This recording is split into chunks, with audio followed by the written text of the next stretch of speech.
car straight. I can't actually be doing this Please subscribe. It looks with these markers. Hey guys, welcome back to my channel. Just woke up, straight out of bed. Just woke up like this. Who am I kidding? I've been awake for about 4 hours now, just doing all my chores and stuff, but I haven't actually done my actual morning routine and morning rituals. It's just a tad bit shocking to say that it is already 12:40, so this is very much a late morning routine, but it's still what I would try to do most mornings. I still don't know why I'm drinking this, it just tastes bitter.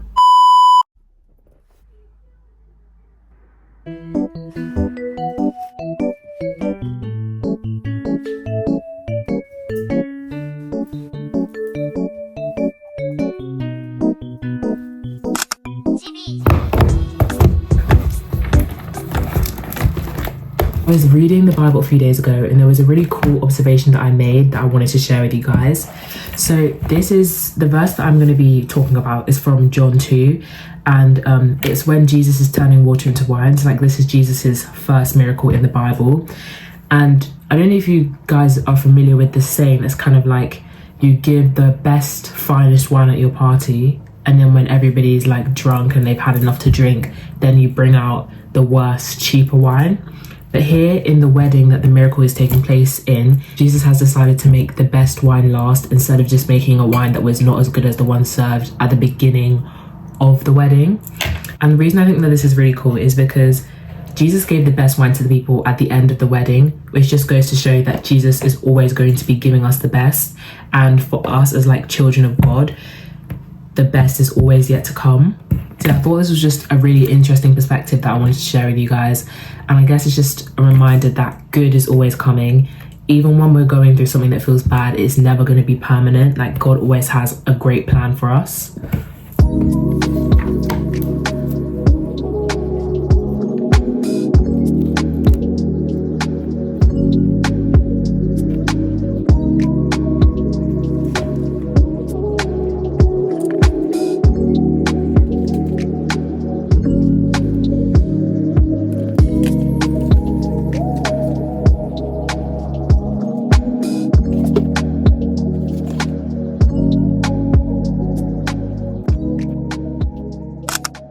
It is April, which means that we have now entered the second quartile of the year, and I spoke about this in my Notion planning video. If you haven't watched my how to plan your year on Notion video, you should definitely go check that out to get a better understanding of what I'm going to talk about. So basically, in a nutshell, I've planned my whole life on Notion, and one of the ways I like to use Notion to maximize my productivity is by making this section on my Notion page called Winning Habits. So my winning habits are things that I aim to do every day that will set me up for success. If I'm being honest, I haven't really been very consistent with doing most of these habits just because I've been finding it difficult to get into the flow of my routine. But as you enter the second quartile of the year, which is April to June, I'm going to try my best to stay on top of them.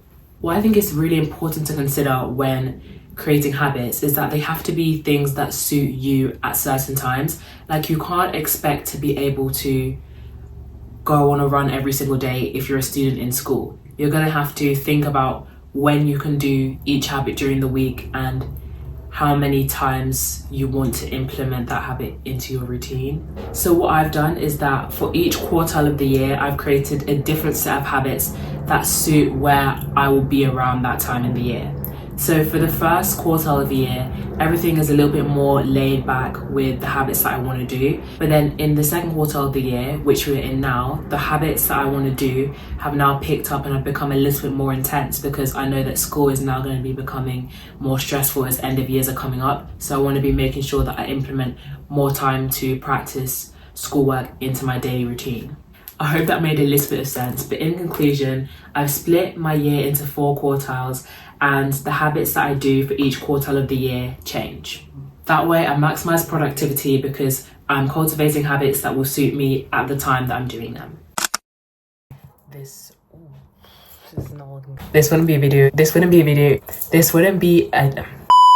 This video wouldn't be complete without a reading update, so that is of course what I'm going to be doing. The book that I recently just finished is Divine Rivals. I don't want to talk too much about it because I think I might do a more in-depth review.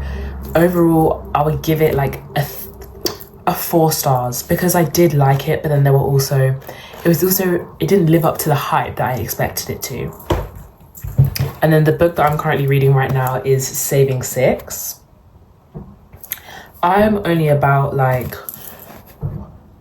150 pages into this book, but so far I absolutely love it. It's just really, really good. It's really addictive. Like, you don't want to stop reading it. It's really interesting.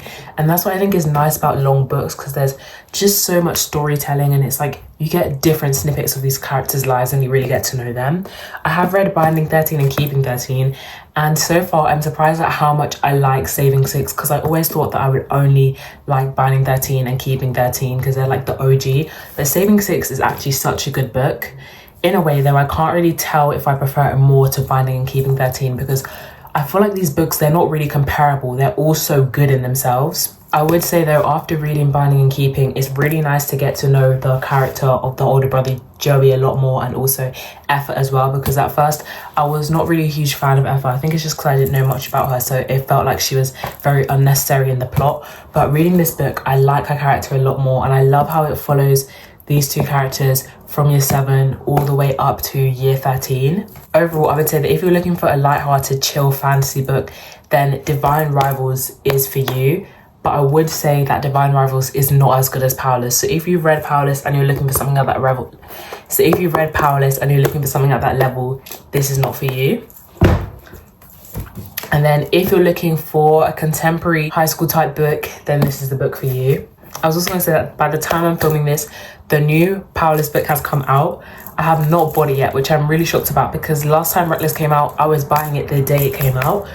But I think the reason I didn't want to buy it is because they had the hardcover book, and the hardcover book was £9, like a normal book price, but then the paperback was £20. So I wanted to wait a few days to see if the price has gone down, because I'm not spending £20 on a paperback version of the book. Like, the hardcover should be the expensive one. I'm not buying this book right now, because tell me why the paperback has gone up to £22.89, and it says from £22.89, which means that is not even the highest price. Like, it's just the starting point. So you can get a used version of the book for £22.89, then you can get the real version for £22.91. In my opinion, that is just complete, it's just unnecessary. Then Watch Me came out too, the new Shatter Me book, but that's also in hardcover, and I'm not gonna buy books in hardcover, so I just have to wait even longer. I've set this goal for myself to try and make a YouTube short every single day for about 30 days. I've already made and uploaded / scheduled a few shorts already, but I want to make some about books. So I just got this little lineup here of fantasy books that I want to include. So it's just going to be like fantasy book recommendations for beginners. So I'm going to go make that now, and then I'll be back soon. This is a bit off topic from the whole morning routine vibe of this video, but I need to go show you guys something. Okay, so as mentioned in my previous video, I think, I've recently been really into colouring, and I was like, okay, it's finally time for me to get some colouring pens. When I looked at the Away markers, they're like 60, 70, 80 pounds. I'm not spending that money on colouring pens. So I just ordered some from Shein, and I was like, I'm not expecting much from this. Like, it shouldn't look too good. Just take a moment to appreciate how good it looks for starters, and now I'm going to show you the outcomes that I got. Okay, so before, when I was using my mild liner highlighters for like one drawing because I didn't have pens at the time, this is how it came out, you know? I don't know if it's focusing. It's obviously like good, it's clear, but it has some lines, like little lines. You can see that it's been drawn, if you get what I'm saying. But then if we go to when I started using these markers from Shein, do you see that outcome? It looks like it's digital. It doesn't even look like a real life. Like, it looks, okay, that's a bit of a stretch, but you can't see any of the shading things. I can't actually see if I'm showing this correctly, but I'll put a picture up of how like neat it looks with these markers. So if you guys need some affordable pens, these were about £6 for 6 of them. It's called the Chenru markers. Chen Ryu. Yeah, that is what it is, okay? So just get your hands on these if you want to start colouring and you don't want to spend that much money. The last thing I'm going to do in my morning routine is post a video. While filming this one video, I'd made about 5-6 YouTube shorts, which is something I definitely really enjoy doing. So I would say that when I'm at home, when I'm not at school, my morning routine really consists a lot of just trying to make content for my channel. Thank you guys so much for watching this video. I hope you enjoyed it. If you did, please subscribe. The way we are so close to 600, we are so close, but we can do it. Thank you guys for watching this video, and I'll see you in the next one.